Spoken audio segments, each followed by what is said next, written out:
call to order the Town of Copper Canyon council meeting for Monday, August 10th, here at 7 p.m. If we would, let's do Pledge of Allegiance and the Texas flag also.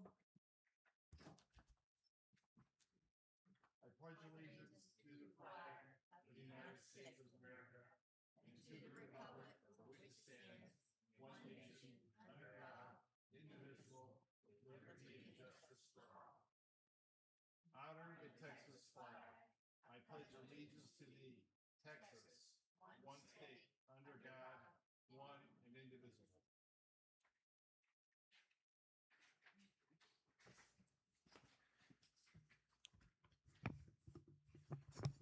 Well, good evening, everybody. We appreciate you coming here tonight. And for those viewing online, our first subject item is public input. This will be for citizens who have comments for anything that is not posted on the agenda. They have a speaking time of 3 minutes. Is there anyone in the audience, or Sheila? No sheets? Anybody in the audience wish to speak tonight on public input? We will close public input then, and we'll move to staff reports. Mayor, council, and staff reports, items of community interest, starting off with the town manager, Troy. Thank you, Mayor. Thank you, council. Just highlight a couple quick things, what's been happening over the last couple of months. You guys have made it notice the digital speed signs around town. We added two additional ones, one along Copper Canyon Road and one along Orchid Hill. Unfortunately, one on Copper Canyon Road kind of malfunctioned on us, so we have got that in the return process, but we are ordering another one to take its place, so that's coming soon. We also on Copper Canyon Road in 407, we've got, there's a concrete joint that's buckled a little bit, so you'll see some construction there next week start, and they'll have that intersection down to 2 lanes, so it may create a little bit of traffic, but it's about a one-day job. They'll go and saw cut it one day and then come in and rip it all out and pour it the next day. So it'll happen over a 2-day period, but should be pretty quick. And they'll open it up at night. It'll always be open up after 5 o'clock. So it won't be a 2-day closure, just be temporary throughout the day. So that's coming. We've got, let's see, what else? We've got a P&Z meeting this month on the 17th. They're going to look at a proposed open space ordinance. So that's something new that we're doing this year as well. The Estates Bridge project is still in the engineering phase. They're about 60% done with the design drawing. So once they get that completed, hopefully the next 30 to 45 days, we will conduct a kind of like a town hall meeting, invite all the residents who want to attend that, especially along Estates Drive, to attend that so we can do a full presentation, but that's coming soon as well. And tonight we have the first glance at the budget publicly, so we'll see that, and I'll go through that and have a PowerPoint slide coming up. As far as development goes, Twin Oaks is still under construction. They're working on all the drainage. Our inspector with TNP inspects everything that they do out there with all other construction projects as well. Ani Ranch, you see a lot of activity there. They've got the front fence kind of put up. There's still a lot of landscaping that needs to go on. They also applied for 2 water wells on that site for their ponds so that they can use those for irrigation. So they just recently have done that. Hacienda de la Sol, which is across the street, they're in the process of completing all of their final plat requirements and looking to potentially go to P&Z on the 17th if they have all that done. And I'll turn it over to the chief for the police department update. Just 1 second, Chief. I want to make a couple of comments first, if you don't mind. First of all, the speed safety signs, and another issue that has to do with roads is the flyer that we produced for the e-bike systems and kids on bikes and those kind of things. Troy did a great job on that when asked to come up with something that we could do for a safety item, because we see a lot of that during the summertime. And I want to thank Councilwoman Castillo for getting it on Facebook and other neighborhood apps and those kind of things. We got good comments from, was it Lantana or Bartonville? Neighborhood Watch Lantana. Lantana. There you go. So that's good. And so we're trying to keep this road safe. And the point here in Copper Canyon is we don't have sidewalks. So everybody's on the roads together. So we all got to be careful driving, and whether we have horses or e-bikes running down those roads, be careful. That's why we have those speed signs. So we're listening to the town. We're listening to the people. and we're trying to control the speed on our exterior roads. So great job on the flyer, though. That was well commented throughout the neighborhood. Appreciate it. Chief. Evening, Council, Mayor. For the month of July, we had about 42 calls for service altogether. Our citations are low, and we know why, at 72. Currently, we're sitting at 22 cases, which we have recently added 2 this month. So we're currently sitting at 24, which is the complete amount of cases we did last year. So we're well on track to surpass that. We already have 6 arrests this year. And it just seems like things are kind of progressing.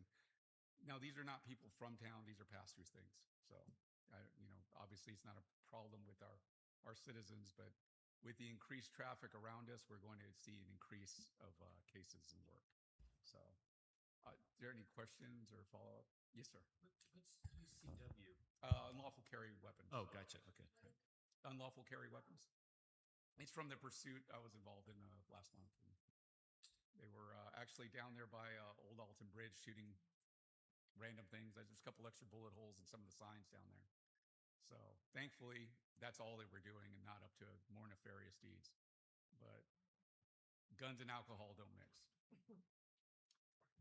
And in reference to the e-bike flyers, we actually have those. Rick's got them in his patrol vehicle. So when he makes contact with kids, because he seems to see a little bit more in the evenings or afternoons, evenings, he's been passing them out and say, hey, just make sure you pay attention to this.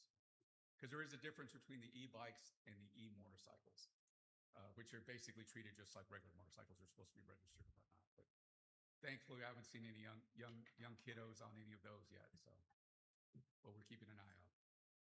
Thank you, Chief. And I'll mention on the flyer, we'll have them here for people at home. We'll have them here in Town Hall. If you want to stop by and pick one up, if you don't run into one of our fine police officers, stop by, pick a flyer up, and have your kids read it at home. Thanks, Chief. All right, Mayor, any questions for the engineer section? Our engineer Schaefer's here, just in case you guys have any questions there. If not, we'll move on to the fire chief, Chief Vaughn.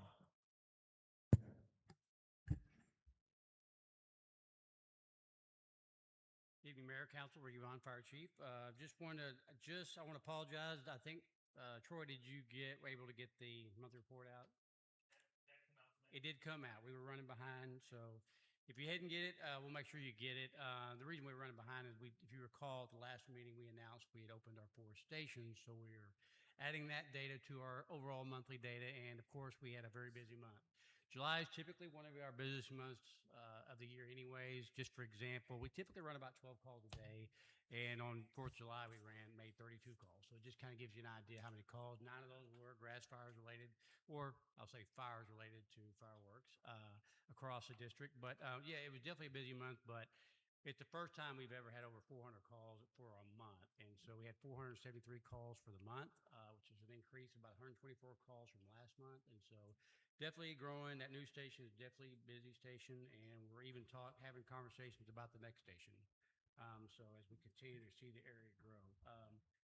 Also, for July, I want to say special thanks to Chief Ty. He was one of our instructors for our active threat, active shooter training. So we do that, try to do that once a year, every other year. And we did it at the Wells Church. They're off 407. It was a great opportunity. We had a lot of police agencies, several fire department agencies there. And unfortunately, it's one of those trainings we have to do in this day and age. Thankfully, we were able to get it done before the school season started. But really thankful for, Cup Canyon PD participating and just their leadership and being able to instruct for us. So other news for August, we've got our CPR, AED, and Stop to Bleed class scheduled for here in this room on August 15th. I think talked to Megan earlier, and I think we already have 20 people signed up. So it's going to be a full class. If we have over 30, we'll end up getting a second instructor just to have plenty of room. But typically, I think we're in a good place. Just going into the time frame for the class. We're looking forward to doing that. So if you are interested, you can go to our website. You can go to our social media platforms, and you can sign up for the CPR class and learn how to use AED. So we encourage all of our citizens. It is open to the public. It's not just Crawford County Citizens. We do encourage anybody who wants to come can come. There is a small fee. It's not much, but you can pay that online as well. For September 11th, we'll be doing our biannual blood drive. It's one of the ways we honor both Memorial Day and September 11th by doing a blood drive. That'll be on September 11th from 11 a.m. to 4 p.m. at Station 511. Feel free to come out for that and donate for a good cause. It's always just a good time of year to do that. And then on September 26th, more details will follow on this, but we are doing our annual vaccination clinic. We do get a lot of people in the community that would like to have vaccinations, so it's free to the citizens. They just need to bring their insurance card, and we do offer that. But we haven't got that all finalized. We usually work through, I think it's Kroger, I think is who we usually use. But we'll get those details out probably within the next few weeks. So with that, I'll stop right there, and I'll take any questions. Go ahead, Nancy. They do flu. They do, just different vaccinations they offer. Rabies? I can find out. If they do rabies. I don't know if they do. Rabies is usually a series of shots. I don't know if that'd be a. No, meant for dogs. But we do pneumonia though. I know we do that. So. Councilmember Henry, if you can make sure you talk into your mic. Okay. Thank you. I do know we do the pneumonia one. Okay. And I think even sickle cell. I think they even do those too. So it's really whatever the pharmacy will get. But we can get. I think it may be a list of that. We'll get that published as well.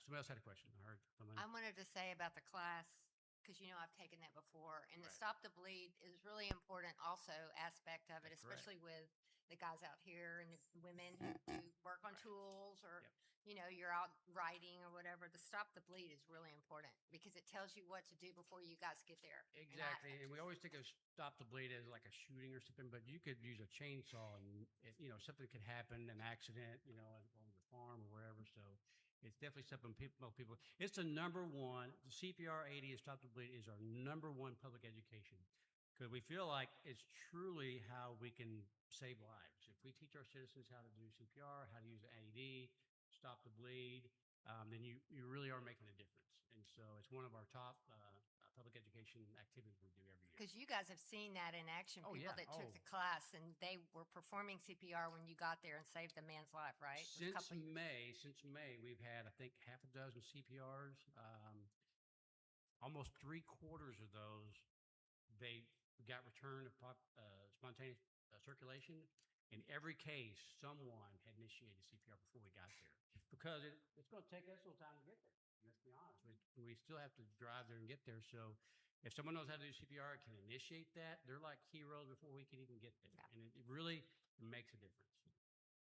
Okay, well, thank you guys for putting that together. I know the guys have to, take their time off to come. I think Megan told me Captain Miller was going to be giving the class, I think which will he's going be to be doing awesome. it. He'll probably have someone help him there, but we'll be doing it right here in this room right here. Yep.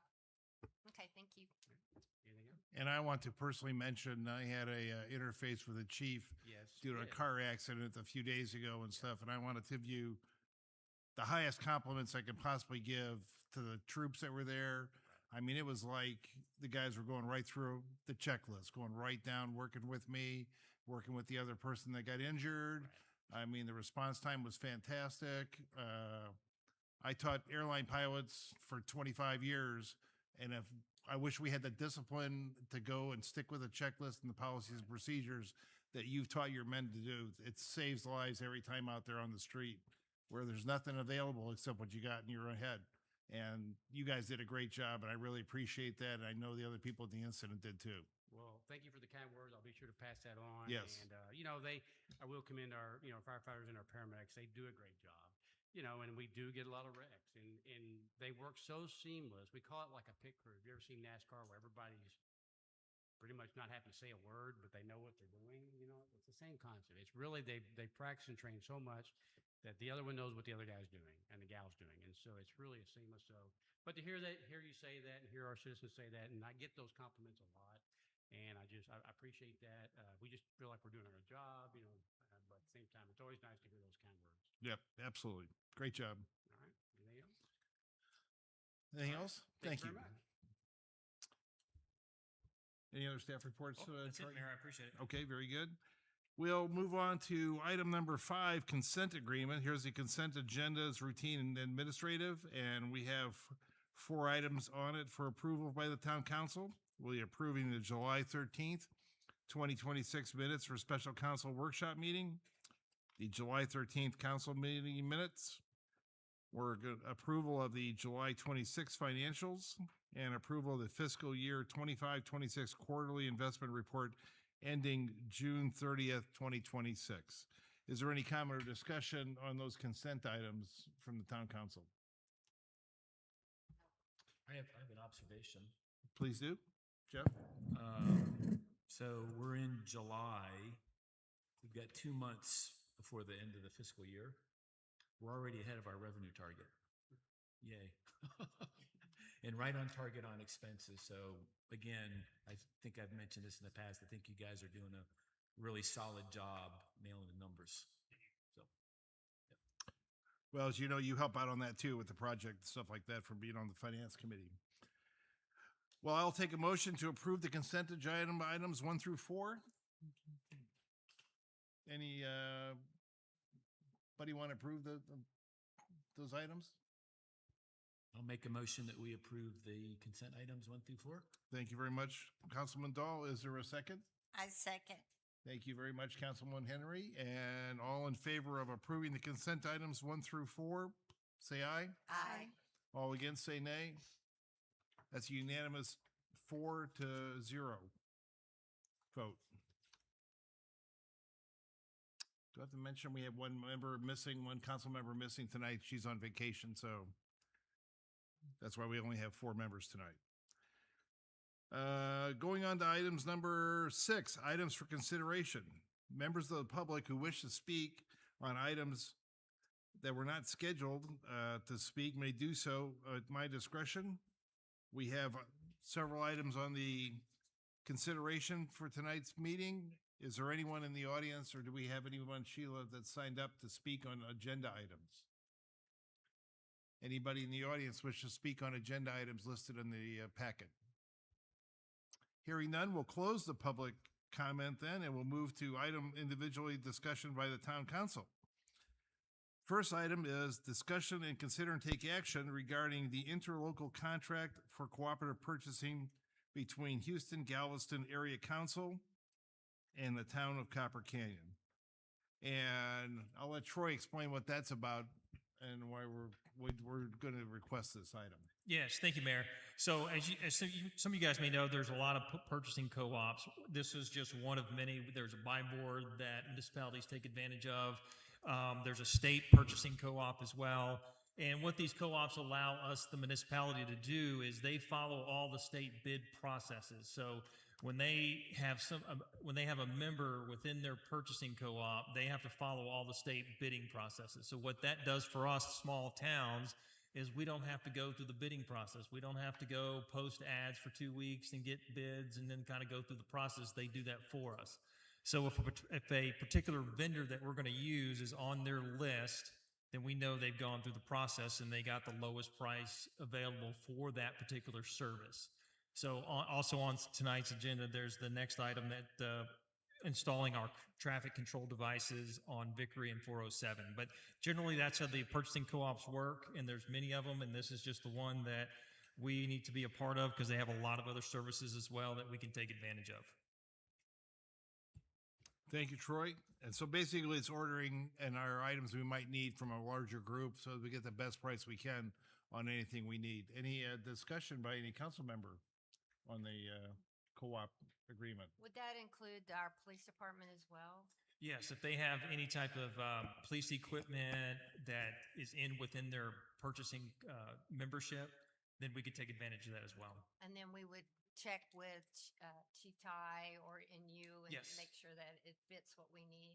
Yeah, so when you go to their website and you log on as a member after tonight, we can log on as a member and it'll list everybody who has submitted bids to that particular co-op. And how do they get reimbursed for that? I mean, it's a So- contract. Do they make money from the No. vendors? But they make money from the vendors who Right. apply. Right. But then when we get like the vendor that's on the list on our agenda item, they just charge us for what it costs for the service. Okay.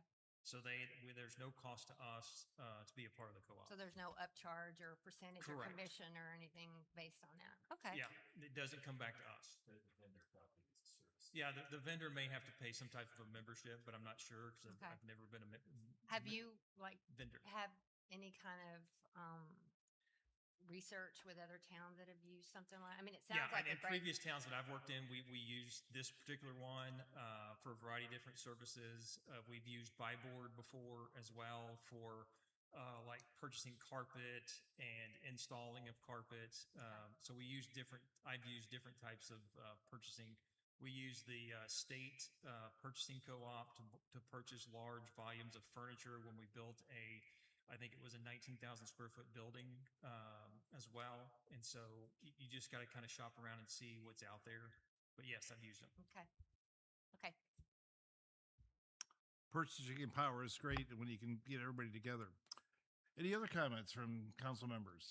Very good. I'll close discussion then, and I'll accept the motion to approve the interlocal contract purchasing agreement with Houston Galveston Area Council and the town of Copper Canyon.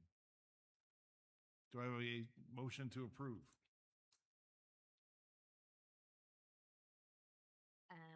I'll make a motion, we approve the interlocal contract for co-op purchasing between Houston Galveston Area Council and the town of Copper Canyon. Thank you. Motion approved by Council Member Castillo. Do I have a second? I second it. Seconded by Council Member Newton.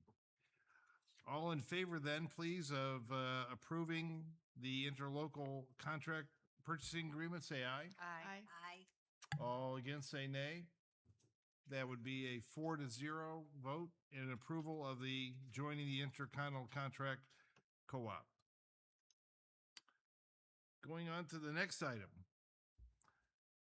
Discuss, consider, take action to approve regarding contract agreement pricing worksheet and with consolidated traffic controls for installing the Opticon system on 407 and Vickery. This is about putting the system up there for the fire trucks to automatically open up and the police department to automatically open up the gates so they don't have any delay in servicing emergency items that are inside of Vickery. We currently don't have that. Well, Mayor, it's strictly Maybe. related to the lights. The lights. So if they're Oh, going lights. down 407 and there's traffic jam, they make those lights turn green based on what direction they're moving. Yeah. So it opens up the traffic flow. They So already have don't the get gates. delayed. It's the, But not the gates, thank you. correct. Yeah, thank you, Troy, for correcting me. I appreciate that. It's the lights to make sure they have a green light to go and enter. I'll open up discussion by the town council on this item. Is there any plan to put one at 407 in Copper Canyon? Yes, so we have that we had it in this upcoming fiscal year, but oddly enough, that intersection, the north side is in Copper Canyon and the control box is in Double Oak. So after talking with their town administrator and they got a whole new council, new mayor, he didn't think they were quite ready to make that change yet. And he talked to some of their police folks. So we have to, TxDOT will not allow us to install any equipment in there. It has to be the jurisdiction in which that control box is located in. Okay. So we have put it in the following fiscal year. Hopefully that they can work that in their budget to do that. So we've had a lot of conversations with them though. We're trying. Because that'll be important also for fire, for ESC. I think, Absolutely. Yes, Yeah. absolutely. Come down Copper Canyon Road to get on 407. Absolutely. Or Yes. coming from Bartonville. Or, Absolutely. So. Yep. Okay, great. We will get that done as soon as we can, but we got to work with the other cities to get that done. So So refresh my memory, where's that going to fall in the budget? So this is roughly about 15,000. So if you look at the CIP, the 5-year CIP plan, it'll be in the CIP plan as a capital improvement, not as an operational cost. any other discussion by the council members on the subject of the Opticon? With that, I'll close discussion and I will accept a motion to approve the agreement for the contract pricing worksheet for Consolidated Traffic Control, Inc. for the Opticon system installation. Do I have a motion for approval? I move that we approve the agreement/contract pricing worksheet with Consolidated Traffic Control Incorporated for installing an Opticon system on the light at FM 407 and Vickery Boulevard. Motion approval made by Councilmember Newton. Do we have a second on this approval? Second by Councilmember Dahl. All in favor of approving the agreement, say aye. Aye. All against, say nay. and that is a 4-0 approval of the agreement and contract pricing worksheet for consolidated traffic controls for installation of the Opticon at 407 and Vickery Boulevard. Moving on to the next item. Discuss and take action regarding approving ordinance 26-010, amending chapter 3 of the Code of Ordinances relating to building regulations. And this concerns accessory buildings and storage containers. I'll open discussion on this ordinance. The town council has had this ordinance for quite a little while now, and we've gone through it quite a bit with input from all members. And is there any further discussion required on this subject? Okay, I'll go first. All right, I want to begin by thanking Troy for the time that he's taken to discuss concerns that I've had. I've been able to alleviate most of my questions. I think I'm down to one. And if I can get that addressed, I will be content with the ordinance. So I'd like to begin with section 3.12.005. Where we are discussing the quote within 30 days of project completion. If everyone wants to get to that portion, we can begin discussion. Are we there? Number one. Yes, number one, and that's where we're talking about construction projects. And what that says is allowed only with a valid building permit limited to the duration of active construction and must be removed within 30 days of project completion. So what I'm looking to do is to define a little bit more succinctly what project completion is. And I would like the words CO? CO. And if we can have that, that will better define to others what that means. When you say CO, you're referring to a certificate of occupancy. Yes, correct? certificate of occupancy, yes.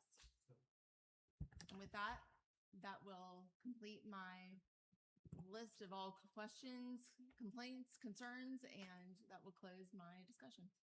So you were looking to amend the ordinance to remove the words within 30 days of project completion and must be removed within 30 days of certificate of occupation issue.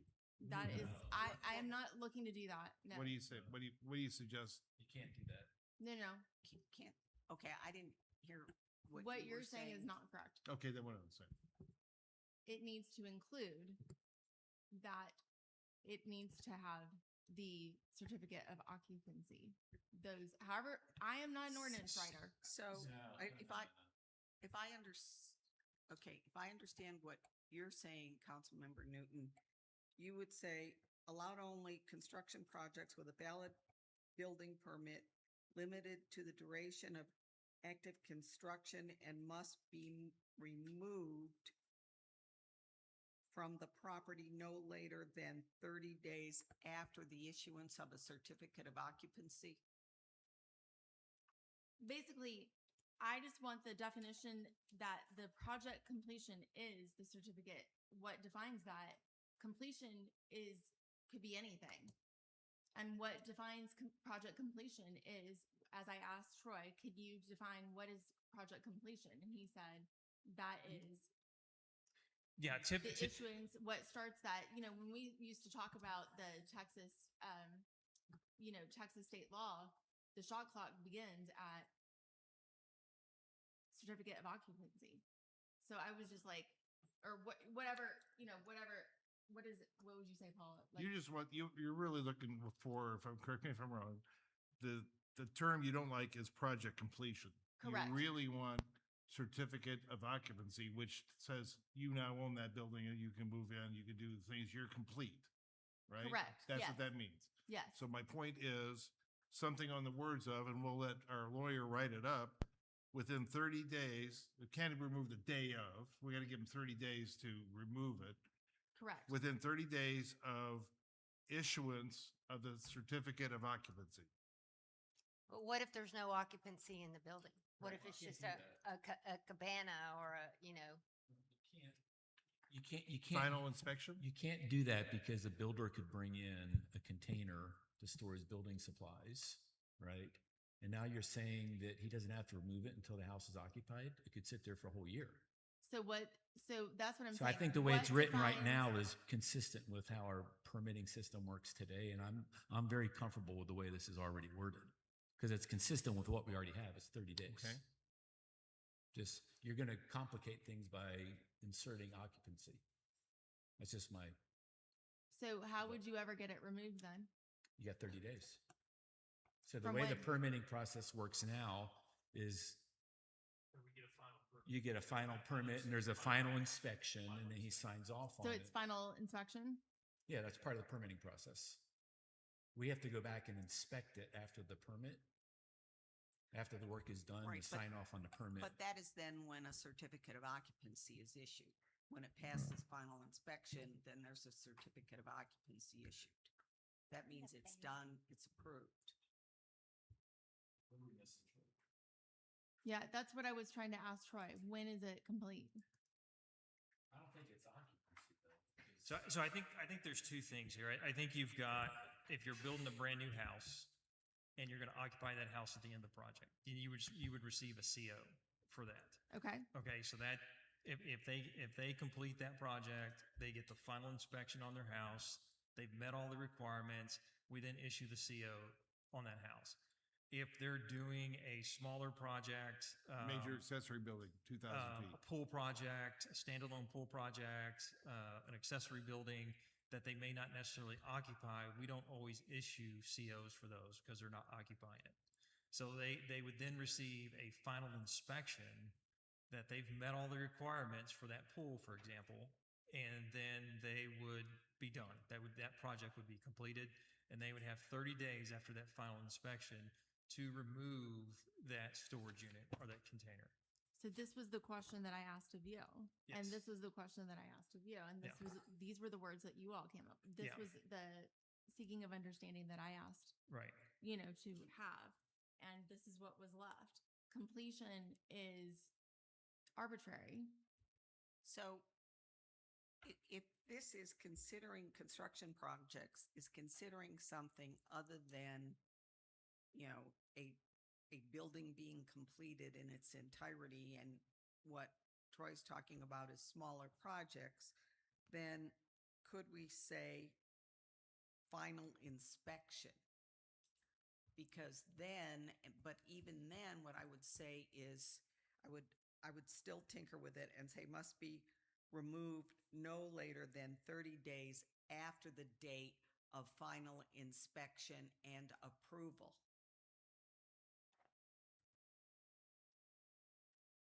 I'm content, whatever. I just don't like the Or idea. approval, an approved final inspection, that's what I would say, an approved final inspection. To me, completion could be, is arbitrary. We'll go with that language. We'll amend the ordinance to say, instead of project completion, it will say approved final inspection. No later. No later than 30 days whatever, Troy, were you after writing this approved down? final inspection. Yeah. So the ordinance will stand as is with that amendment to the language in line number 1 of 30.2005. Okay. When I read this thing, I'll get that in there. Don't worry, Sheila has it. Thank you, Sheila. Thank you, Sheila. No, No. that's not what I said. So what I said is where are we reading? Okay, must be removed no later than 30 days after the approved final inspection. That way it's clear. You have the inspection, then you have 30 days. Okay, really with this saying within 30 days, you assume you mean 30 days after completion, but I think we can tighten that up a bit. Okay. And that's consistent with our current permitting process. Right. Right, They'll okay. get a final I just inspection. want to make sure we don't have conflicting. Yes. Thank you, Deborah. Okay. Thank you for your comment. We appreciate that. Thank We're you. going to square this all up. Is there any other discussions on this ordinance? And it's an important one because, you know, these things are becoming cheaper and easier to buy, and people are using them a lot more. And we've seen even on TV shows and those kind of things where people are actually building houses out of these containers. And we want to keep Copper Canyon as it is and not have containers all floating all over everybody's property around here. I don't think that's not what the people are looking for.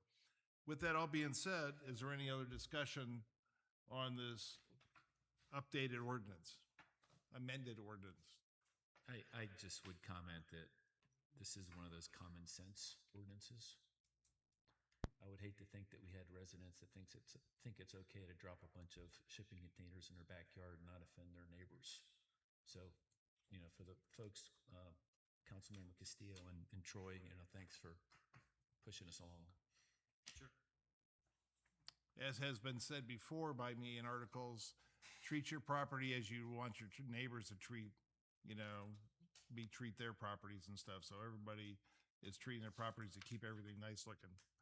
With that, any other discussion? I would just ask, how would we bring to the table to approve this with the amended language? We can do it right now. No, I mean, how would we? I'll just make I'll just read it like. with amended language. Okay. Yep. Yeah. Okay, well, I'm going to make a motion that we approve ordinance 26-010 with the amended language. Amending Chapter 3 of the Code of Ordinances relating to building regulations, regulating the use of storage containers as a construction method for primary and accessory buildings, establishing standards for special building permits and temporary uses. That's a motion made by Councilmember Castillo to approve this as an amended ordinance. I'll read the amendment once we get down to it. Do I have a second for approval on that amended ordinance? I'll I'll second. second. Oh, you got it. Seconded by Councilmember Newton. Good job, Paul. All in favor of approving this? I'll take it, all in favor of approving this ordinance and increasing the amended ordinance, say aye. Aye. All against, say nay. And that's amendment is a 4-0 passage, and the amendment is no later than 30 days of approved final inspection. There you go. Sheila, you got that? Okay, Sheila's got it. It's great. Thank you. All right, moving on to the next item. Discuss and consider and take action regarding approving ordinance 26-011, authorizing an increase in employee contribution rate as contributed to the town of Copper Canyon to the Texas Municipal Retirement System beginning October 1st, 2026.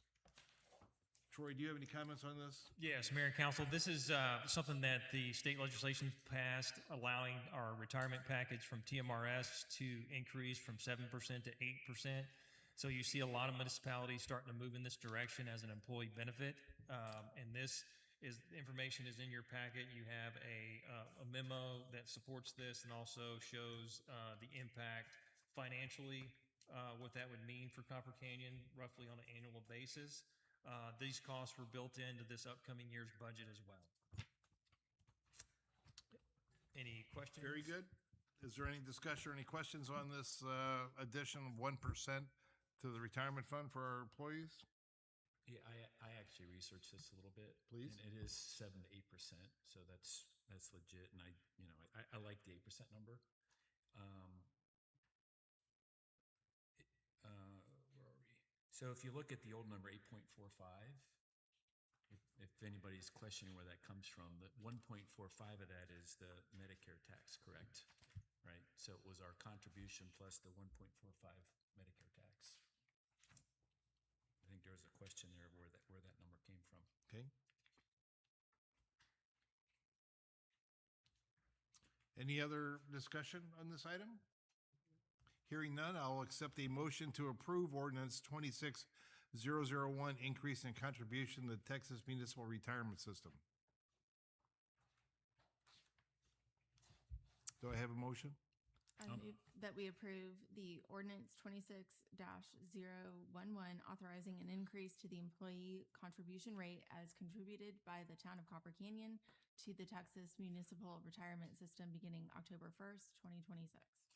Motion for approval made by Councilmember Newton. Do we have a second? I'll second. Second by Councilmember Dahl. All in favor, say aye. Aye. All against, say nay. That's approval is 4-0, unanimous decision for approval of ordinance 26-011.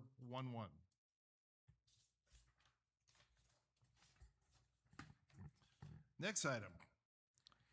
Opening a public hearing and take action regarding proposed fiscal year 2026-2027 Copper Canyon Crime Control and Prevention District CCPD budget. So this concerns our police department and other items. It's a separate portion of our budget overall. And Troy, do you have any comments on it? Yes, Mayor. Mayor, Council, so this is something that the CCPD Board reviewed this past summer, and this was the recommendation that they had made as far as the proposed budget. One of the things that you'll see that's a little bit different is we had updated the amended budget section. So we actually have, now that we're closer to the end of the fiscal year, you have actual numbers there as well versus earlier in the summer, we were still calculating those. And then on the far right-hand side, you have the proposed budget for the CCPD. And that's using, this is using the money that we get from our 1 cent sales tax. We get a total of 2 cents. 1 cent is allocated to the CCPD, and the other 1 cent is to the general fund. Any discussion by council members on this proposed budget for an approval budget for the 26-27 CCPD? So I think we may have talked about this last time, but just for clarity, so this is not the entire CC budget, right? This is just from the sales tax. We have to show, it's an allocation model.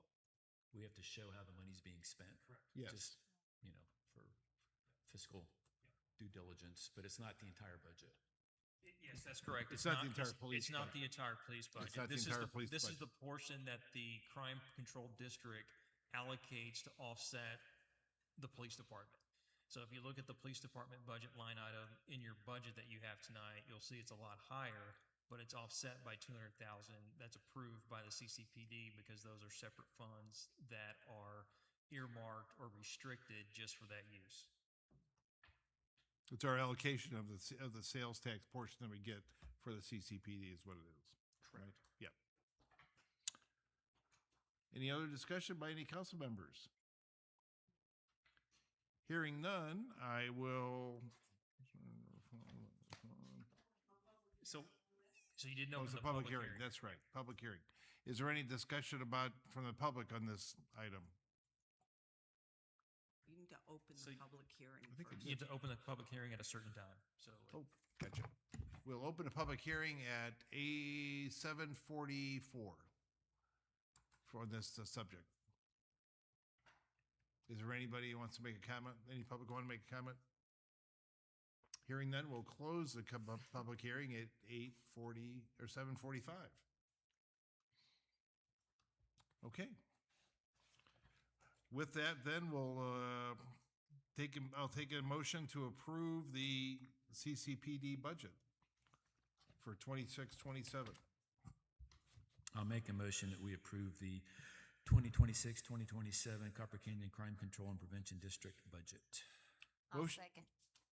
Motion to accept and approve the 2026 CCPD budget by Councilmember Dahl, seconded by Councilmember Castillo. All in favor, say aye. Aye. Aye. All against, say nay.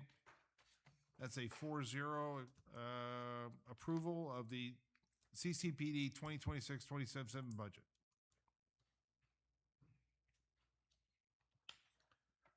Moving to the next item. Present the proposed budget for the town. I have some comments I'll make on that as we open that subject up. And it's been posted online and posted here on the package and stuff like that. Each council member has had the budget.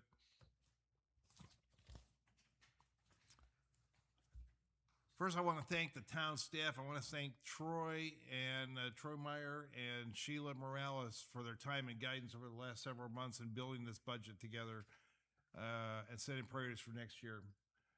They really do a lot of work in their offices and out other places too. And also I want to thank the members of the Town Financial Committee, Chairman Janae Newton and Councilmember Jeff Dahl on the Financial Committee. They've come in on their own time, free and outside these meetings to interface with the town staff to make sure we have this budget set up properly and we're within, and you can tell by their financial backgrounds that they have, they are quite detailed in their observations. So that helps us out a lot. So I want to thank everybody for helping out and doing this budget. But I also want to review a couple items contained in the budget that are very important and should be understood and not diminished in importance.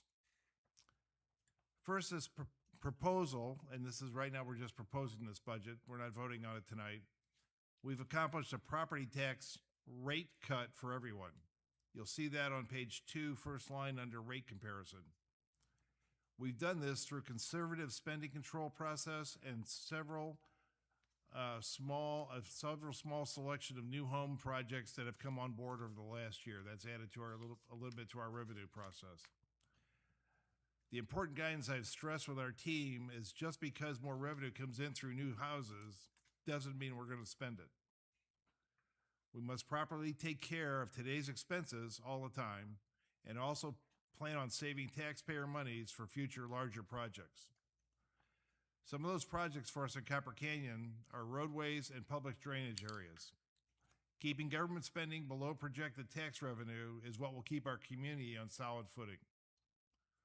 There may come a day when a certain project comes up that would require extra funding, but right now and for the near future that I see, your town government will be controlling spending and therefore keeping your property taxes as low as possible.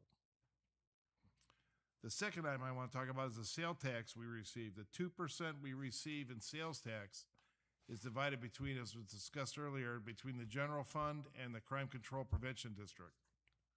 This little bit helps our police department and helps fund the ongoing upgrades in some of our town halls through court costs and court dealings. Rehabbing the current building and continually doing maintenance items is necessary for the one asset Copper Canyon owns, that's our town hall, will pay dividends for our future budget considerations. So the last couple of pages of the budget proposal covers the CCPD. You'll see that. That's all in the package. With that, I'll open the floor for discussion from any of the council members on the budget and like to hear their comments. Does any council member have any comments? Let's go Janae first, Chairman. No pressure, right? I don't want to repeat everything that you're going to hear tonight. Obviously, Troy has lots of things that he is going to say specifically about the budget, the tax rate. He may mention, I think, some things on the CIP that's coming up. But definitely representing as the finance chair, I did want to share a little perspective on the work that has gone into getting us here. I want to say thank you to Troy, to Sheila, to Jeff, especially to the mayor, just all the council people. I'm thankful to Deborah. That brings a lot of wisdom to the table.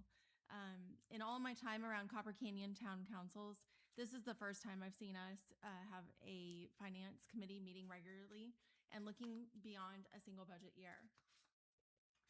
Looking at a 5-year capital plan is important progress for Copper Canyon. As I've taken part in the process, I've also been paying attention to what is happening in communities around us. We've seen towns face difficult financial decisions when growth changes, costs rise, and decisions make strong fiscal years become harder to sustain. There is wisdom in learning from those experiences while Copper Canyon is in a strong financial position. As we consider how to fund improvements, I've also learned more about the concept of intergenerational equity. When we invest in a road or other infrastructure that will serve Copper Canyon for decades, There can be value in having the people who benefit from that investment over its useful life share in some of its cost, rather than placing the entire cost on today's resources. For us, that means weighing the financial merits of each option and considering how best to use the town's resources to invest in our infrastructure while maintaining the town's long-term financial strengths. What I appreciate about the work we're doing now is that these conversations are happening together. We are looking at the budget, our investments, our reserves, the tax rate, and the infrastructure needs of the town as pieces of the same financial picture. And I think what matters to the I think that matters to the residents that we represent. These are the town's resources, and our council has an opportunity, while Copper Canyon is financially strong, to invest them back into our community and our infrastructure while planning carefully for the long term. For me, there is wisdom in learning what we see around us, considering the tools available to us, and finding the right balance for Copper Canyon. Thank you. Councilmember Dahl, do you have any comments first before Troy does a presentation? Just two data points I think are kind of interesting. One is that the taxable value of the homes in Copper Canyon went up 13%. So I think we're benefiting from an influx of people, as the whole state is. But if you think your valuation is too high, go to Denton County and protest it. The second thing is that we had, in 2024, there was a rate decrease, and in 2021. So it's not anything everybody should expect every year, but I think over time, we're trying to do the right thing and get our rates down. And that's good news for everybody. And that's a very good point, because it's very easy to spend money when it's sitting in front of you rather than, keep it and cut it back and not spend. So that's a big thing I feel is spending is what causes deficits, not income, not revenue tax money. With that being said, Troy has a presentation that he would like to present for the budget. All right, Mayor and Council, I like talking from the podium so I can see all you guys, and we'll pull it up on the big screen. Councilmember Dahl, can you pass that PowerPoint presentation to the rest of the council, please? And Sheila's got this quickly pulled up for me. So this is the first meeting that we are presenting the budget to the mayor and to the council and also to the public. Part of our requirements, and I'll run through a timeline real quick. Let's see. Well, if I can get my PowerPoint straight here.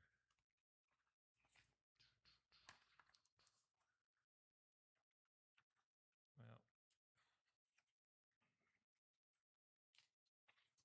I promise it's not that many slides. Okay, here we go, beginning. So from a timeline perspective, through state requirements, we have to have a copy of the budget here at Town Hall for the residents or anybody that wants to come in and look at it. So we had that posted on August 1st. We're here tonight on August 10th to give you guys a first glance at the budget. And really, you're not going to approve any of the budget tonight. This is really set up for questions, whether it's a particular line item or if it's the holistic view of how we're kind of rolling out the budget. So you guys will look at the budget. If you have any changes, we can still do some changes. And then on August 24th, we will present the budget that we hope that you guys would adopt. So then that budget would get adopted. And then on September 14th, you guys are scheduled for a public hearing to approve the tax rate. And then our fiscal year starts October 1st. So that's just a quick timeline, and we're on that schedule. So we'll continue to move forward with that. Just want to kind of recap. The mayor have done some of this. Just kind of recap last year or this current year, some of the accomplishments that this council and the mayor have made. So we've done everything this year from update our investment policy. We've created a budget policy as well. We've updated the subdivision ordinance. We had our first tree ordinance and aviation ordinance. We went through and updated all the building codes, fire codes, electrical codes. So all that was updated this year as well. From an infrastructure perspective, as it was mentioned tonight, we've created our CIP plan that looks out more than just 1 year. We've also did a digital assessment of all of our public roads that kind of rated our roads based on the conditions that those roads were today and what they will be a year from now and 5 years from now. So that helped us build the CIP plan. We've also updated our sewer rate study to ensure that our sewer system in Vickery and Williams Ranch is priced correctly as far as what we're charging folks, and that when that infrastructure, as it ages, will need repairs. So we did that study to kind of confirm that. As you can see, and we're doing some improvements here at Town Hall. So in this room, we have the dais improvement. We had some landscape improvements on the west side of the building, and also our alarm system as well. From a public safety perspective, we've had some digital speed signs put up. As mentioned tonight, we have the Opticom system being scheduled to be installed before October 1. And then also from a public safety perspective, we've gotten rid of some of our old police cars. We have to put those in public auctions. We have to decommission them, so it's quite the process to do that. We have one more to do that's sitting in the parking lot. We're hoping to have that out of here within the next 30 to 45 days. But those are some milestone things that we've worked hard this year to get done. And then as we move into 26, 27, here are some things that we have put in the budget. As you guys know, we are working and have been working on the Estates Bridge project, and it's a partnership with the county. And so back in 2021, I believe, they had put that on their list to assist us to pay for that bridge. So we're moving down that path finally, and the engineering phase is, like I said earlier, will be about 60% done here in the next several weeks. And then we'll get some estimates on cost, and then we'll continue to work with Denton County on that. Also, some reconstruction projects were put into the CIP plan for this upcoming year for Pilot Knolls, Blackjack, the Knolls Road, and also Estates Drive. But Estates Drive, we're going to put that project on hold until we can determine when the Estates Bridge replacement will take place, because otherwise we're just going to tear up a brand new road, and so we don't want to do that. And so if you look at the CIP, that's kind of in the outer years as well. As far as facilities and wastewater, again, we are doing some smoke testing of our lines. You know, those were put in back in 20, so they're getting older. We want to make sure they're still functioning correctly. We'll also do some CCTV inspections as well. That's never been done on the system. We're going to improve some security things here at the town hall, such as the lobby area.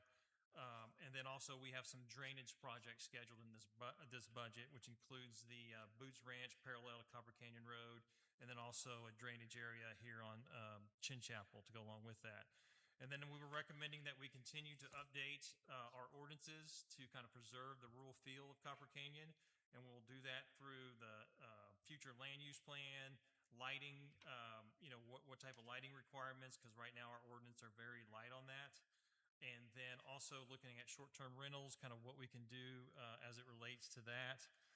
And then we'll also continue to work on our updating our engineering manual as well. And so as the mayor had discussed the property tax piece of it, so we've got that as an agenda item tonight. So just looking at our if you look at what the county provides for us, there's about an 87 question worksheet that they assist us with and do an evaluation on. And so they've gotten that to us, and then these are the numbers, some of the numbers that came out of that. So our no new revenue rate for this year, based on a lot of different factors, new homes, debt, current balances. And so we got to give them a lot of information to calculate those 87 questions. And so it amounts to is our no new revenue rate. If we want to generate no new revenue rate, that is set at 0.242489. And then if our voter approval rate, if we went above this rate, we'd have to go out to the voters to get approval. So if we went above the 0.244270, we'd have to get approval from the voters. We're proposing a rate of 0.244000. And so that's what's built into the budget for this year, that rate as well. So that is what we're proposing. And so then you look at from a long-term perspective, we've been slowly paying off our debt. And so if you look at what our debt rate was last year, it was at 0.025. Because we've paid off some debt, that has dropped down to 0.012, which almost cut that in half. And so that INS rate is what they refer to it as, is interest and sinking funds, but basically it's your debt rate. You see that dropping pretty significantly. And so and there's a debt schedule in y'all's packet. It'll show that we'll have all of our debt paid off by 2030, which will, again, it's going to drop your tax rate. So a lot of cities, what you'll try to do, because if you have upcoming big projects like the Estates Bridge and the Estates Drive, that could be, I mean, it's going to be well over 600,000 to do that. What you want to consider doing is taking out some debt, and that will allow you to use your cash for smaller projects and your daily operation. And then for these larger projects, you take out some small amount of debt, and that helps you stabilize your cash and also help stabilize your tax rate. So how do cities do this? There's 3 different methods that they use. There's a general obligation bond, a certificate of obligation bond, and then also a tax note.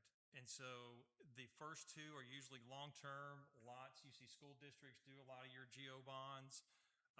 When you talk about smaller numbers, a lot of smaller cities will use the tax note method.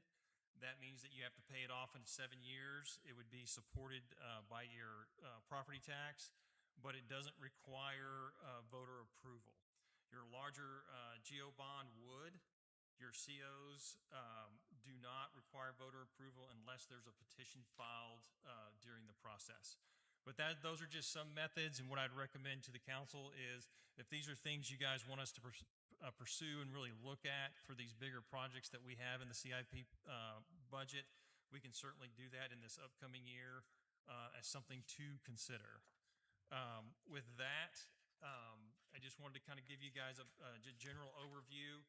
And as the mayor mentioned, we're dropping our tax rate from 26 cents down to 24. We've created the infrastructure plan, long-term plan of 5 years, and we're trying to preserve and maintain the aesthetics and country feel through we're doing some maintenance, trail maintenance, making stronger ordinance to support that. And so our recommendation on the 24th is to approve the proposed budget that you guys have in front of you tonight. You guys have any questions? What I'd like to do now is just briefly go through y'all's notebook and kind of how I laid it out. So as you're looking through it, if you have any questions, would happy to address any questions that you may have. So the first tab, on page 2, it has a historical perspective on our tax rates. So from 2024 to 2025, all the way up to current. And then, as I mentioned, if you look at that debt rate, it just slowly decreased as we were paying off debt. We've maintained our 26 cents for 2 consecutive years, and then now we see a little bit of a drop. But that's what's on the second page. Following that, you have a lot of definitions related to budget terms. So you'll see all that for the next couple of pages. And then you have on page 9, you have some amended budgets for this year, some amended funds. So anytime we go through the fiscal year, we don't spend all our funds or what we had projected we were going to spend. From a municipality perspective, we're required to amend that budget at the end of the year. So you'll see all those amendments ranging from our revenue sources and I want to make one quick correction on page 9. The table that was in y'all's budget had general fund all the way across there, and that first column should be adopted 2025 budget and then amended 2025-26 budget with the variance. So it shouldn't say general fund all the way across. So that was just a quick correction that we needed to make. Other than that, if you go through there, if you have any questions related to budget amendments or why a line item is the way it's laid out, please do not hesitate to give me a call. On page 12, we talked a little bit about our quarterly investment report tonight. If you look at page 12, it lists all of our investment funds that are associated with Logic and TexPool. The current balance as of 7/30 is $5.3 million, and then we also have a balance in our bank that we use for day-to-day operations and restricted funds as well, which is right at about $2 million as well. Then further down that page, we talk about some things that we were proposing we do this upcoming year. As mentioned earlier, looking at ordinances and how we can help improve our ordinances to preserve the rural feel of Copper Canyon. We also, the road projects you saw in the CIP workshop, some of those projects that we were going to work on next year, ranging from the reconstruction of Pilot Knoll, Blackjack, Knowles Road, and then we'll postpone Estates Bridge. Chin Chapel restriping and doing some button repairs along that. The sewer I mentioned earlier as well. Town Hall, I mentioned that one as well. And then the Estates Bridge, we partnership with the county. And then on page 13, you have the fiscal year 26-27 proposed budget. So you can kind of go through there and look at those numbers if you have any questions related to that. And that's just the quick summary. Then you go to tab 2, which is the 5-year CIP plan.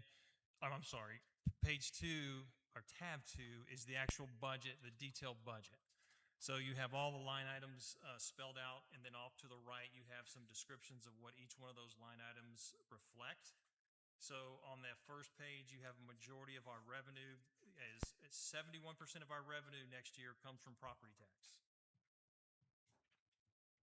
Okay, so 71% of the revenue that the town of Copper Canyon operates on comes from our property tax.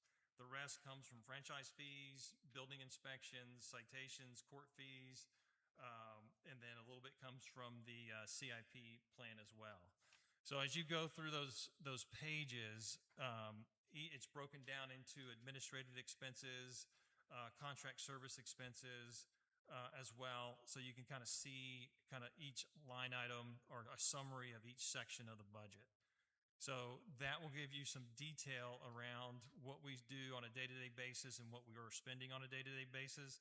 And there's some line items in there we may or may not spend. So for example, if you look at line item, and I have the numbers off to the far left this year, so we can quickly get to a line item.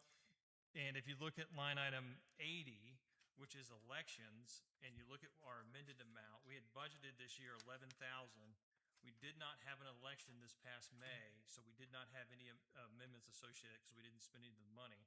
But for this upcoming year, if we do have an election, there's an additional 16,000. So that kind of gives you the details of each line item and how we may or may not spend everything that's in that line item.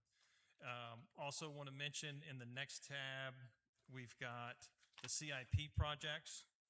So during our workshop this summer, you guys looked at this. We kind of ranked the projects that we felt were important. And as we go through each one of these projects and we work with TNP, our engineer staff, we're going to bring these projects back to y'all. And so if at some point during the year, if all of a sudden we have a deficit shortfall or we have a shortfall of cash or whatever it may be, we can postpone these projects because of the dollars. We're going to come back with change orders when we work with these contractors and ask you guys to approve the CIP items. And so at some point, we may say, yep, we got the money, let's go ahead and move forward. We plan for it, and we may do them all. But there may be at some point during the fiscal year where we may have to say, wait a second, we didn't generate enough sales tax revenue, for example, and we want to kind of wait another month before we pull the trigger on that process. So know that these projects, even though you look at these and you approve the budget, we still have to come back to you for the individual projects in the CIP. Also in the CIP section, you have individual descriptions of each project that we're proposing for this upcoming year. So you can kind of get a better feel for what those projects entail. And then on the next tab, you have the calculation worksheet that's provided through the county, which we work with them on, that shows our 2-cent reduction in sales tax, our property tax, I'm sorry. And so you'll see those 80 some odd questions that they do and we work through to get what that no new revenue rate is and that voter approval rate as well. So that's what that section will cover. And then the next tab, it talks about the debt service and debt summary. So you have all that spelled out as far as when our debt will be completed. And so if you'll look at next year, we have one more payment on our one of our tax notes. And so we'll have that one paid off. And then we'll have our GO bond that we took out back in 2019. That'll be paid off in 2030. And then the next tab, which you guys approved tonight, talked a little bit about the TMRS retirement plan, and that was on the agenda tonight. And then the last tab covers the crime control prevention district budget, which you guys approved that as well, but you have that in your packet as well. So with all that, I would open it up to any questions that you guys may have. If you need to follow up with me this week and want to sit down with me and run through some of these line items, be happy to do that. And then, like I mentioned, this budget will then come back to the council on the 24th for action. But that is the quick summary of the budget. Any questions or comments? No, very nice as far as presentation goes. Anybody have any immediate questions before you spend a couple weeks studying this? Just Before 1 we week. come back to it? 1 week. Just 1 week. Sorry, 1 week. The second meeting comes quick, Yeah, it does. so we got to have everything. That's right, because we have to have it posted out for Yeah, everybody. we have to have it teed up and ready to go on the Yeah, 17th. That's right. To send back out to you guys. So if there's any changes or anything y'all want to chat about, let's schedule some time this week for sure. No, just thank you as always. All right. I'd just like to reinforce one point you brought up in our two primary investment accounts. We've got $5 million there. And actually the balance is up 50,000 since last quarter. So that's going to continue to grow as interest rates go. So for a small town, that's a pretty nice rainy day fund. Yep. So we can afford to do some of these CIP projects that we're talking about.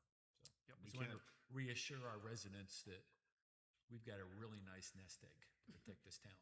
Yeah, that's very true, Councilman Dahl, and that gives you the opportunity to do some of these initial projects and cash fund them as well. But as you move on down the road and you deplete some of that, which is a great thing and good to have that, because we're a municipality and we're not a for-profit organization. So you want to spend those money and put it back in the community and increase the quality of the roads and the buildings that you have.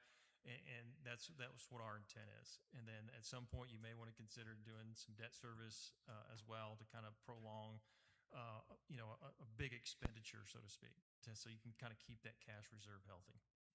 It's definitely why I brought up the phrase intergenerational equity and structural balance, because it's exactly what you were talking about, because we want to make sure that we are balancing the annual budget with the property tax revenue, with the accumulated reserves that we have with our financing and our debt and our investments, and that we have a really good,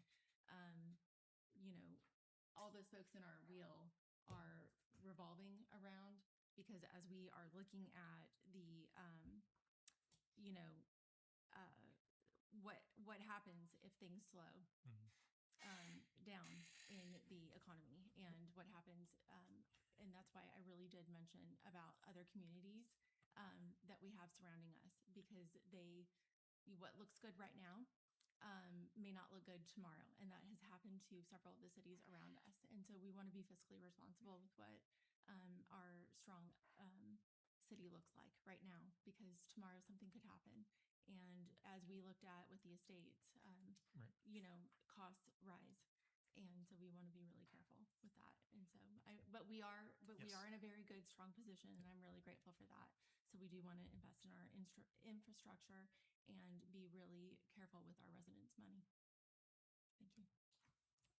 How many, in developments, about how many houses are we have coming on board in the next year? So that's a great question. And so if you look at the budget under building, I believe it's under building permit revenue, we're projecting 2 houses from Jernigan, 7 houses from Copper Knolls, and maybe 1 or 2 from Awney Ranch. And those have already been sold and? No, those are just what we're predicting. So we Okay. just issued approved the final plat for Copper Knolls Estates. So they're in the process of getting the 911 and GIS addresses set up. So as soon as they get that done, then they can officially receive a building permit. And that may take another week or so. But what the developer is telling me, he's got about 7 to 8 lots that he's pretty much been waiting to sell, and thinks he will be able to sell those. So we're anticipating those permits coming in here before the end of the calendar year. So as we move into the next fiscal year. Jernigan Estates, they have just recently submitted a permit for a lot there and potentially another one. And so that'll hit probably, one may hit this fiscal year, one may hit in the next fiscal year. And then Ani Ranch is just, it's sometimes it's tough to predict what these developments are going to do because sometimes they may get delays for some reason. But I'm estimating that he will get all of the pads and everything ready to go by the end of the year. So we may see building permits coming in 2027. Is Williams built out now? Williams Ranch is built out.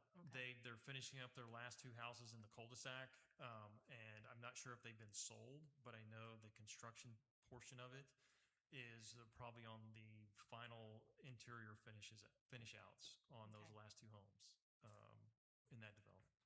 Okay, thank you. All right.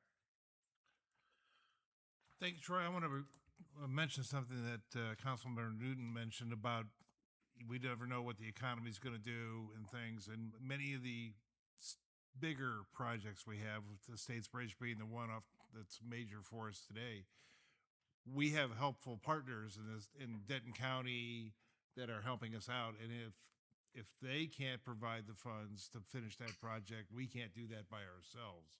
So it's always good to keep, as Councilman Dahl said, money in the bank, keep it back, don't spend it, because you never know if your financial partners are going to be able to help you out in the long term down the road, where we're going to need road repair and things tremendously. So on some of our roads that are really pretty, when we saw the study that we did, that this council approved, where we graded each one of our roads for condition.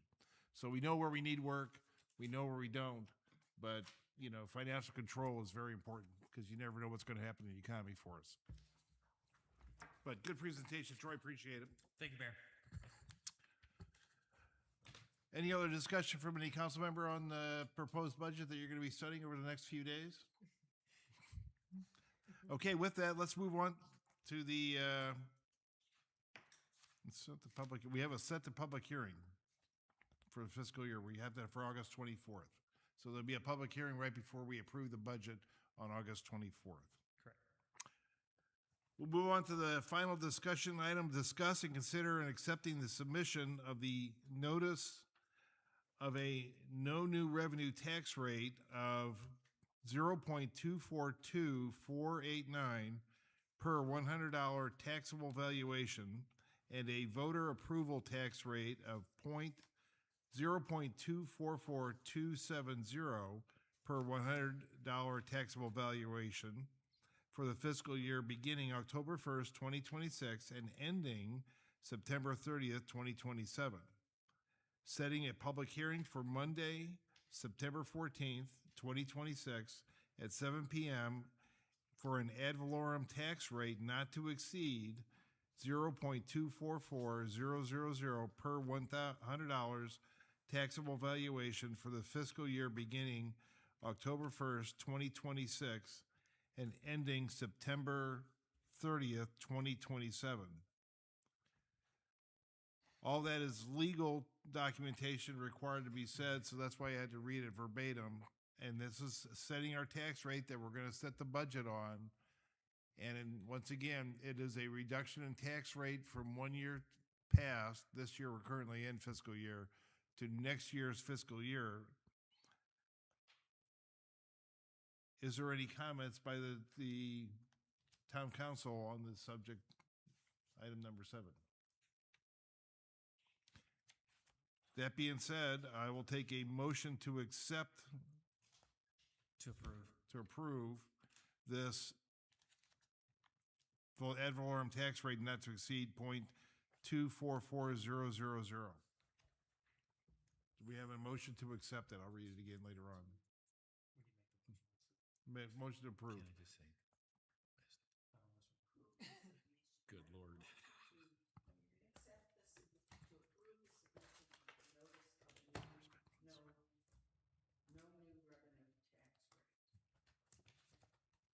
Okay.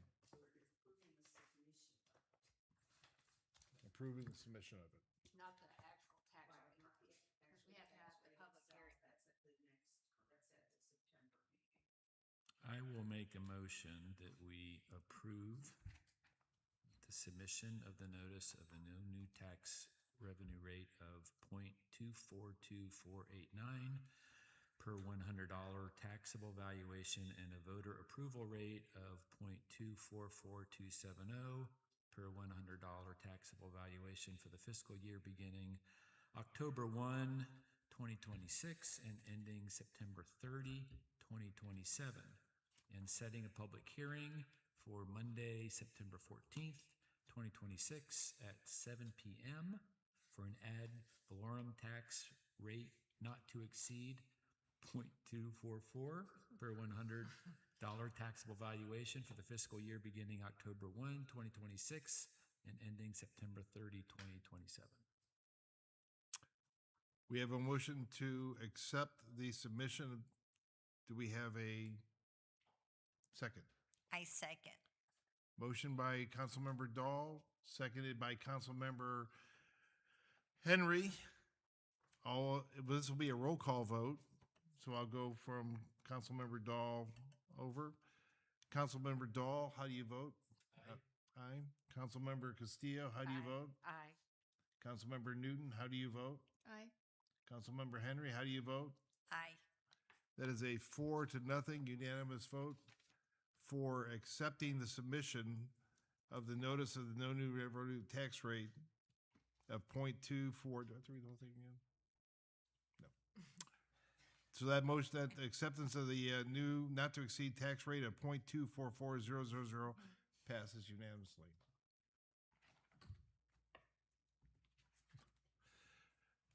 Okay. Discussion of future agenda items. Council members may request any items to be put on future agenda items. Does any council member have an item they wish to be on future agendas? Hearing none, I'll take a motion for adjournment. I make a motion that we adjourn the meeting. Second. Motion made by Councilmember Newton for adjournment, seconded by Councilmember Castillo. All in favor, say aye. Aye. All against, say nay. That's unanimous. We're adjourned at 8:22. Thank you. Good job.